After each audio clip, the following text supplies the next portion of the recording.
The rest of the country may have had their eyes locked on the horses at Flemington, but at a small top-end pub in rural Darwin, locals were transfixed by a much smaller and greener variety of pedigree races. People are more interested in the Noonamar frog races and the Melbourne Cup. We've never done anything like that before. I come from England, I've never heard of frog racing. It's just something we've got to do, so I don't really know what to expect. Well, it's just the atmosphere. There's a lot of people come down to see not just the horses, but see the frogs. The track was rated as wet, and the green machines dined on crickets before being called into the starting line. The punters were kept on the hop as the 24 green tree frogs competed in 3 heats in the beer garden at the Noonamar Tavern. As you can see behind me, it's the finals that everybody's been waiting for, including the 9 frogs competing on this wet circular track. It was Clacker that suddenly sprung to the finish line, leaping to victory far ahead of the others. What sort of training has the frog been through?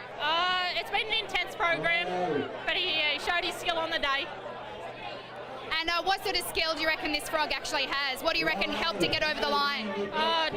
Just speed and initiative. As for picking a winner, those in the know say it's not an exact science, but there are a few pointers. Normally the skinnier frogs that have a win. Today was probably the biggest frog I've seen in the 8 years that I've been doing this. So yeah, no, it was a bit of a outsider today that won the race. And forget the Flemington fashions on the field. At the Noonamar pub, singlets and stubbies were the order of the day. Go Aussie drummed up the most cash in the pre-race auction, bringing in $2,200 for charity. While closer to Darwin, there were races where the handlers had to be particularly careful. Punters bid hundreds of dollars to see whose crab was the top crustacean. People kept well clear of the track as the crabs were released. After a slow start, it was entry number 9, 2 calves, which took the glory. As for the other crabs, most are likely to end up on someone's dinner plate tonight. Catherine Gregory, ABC News, Darwin.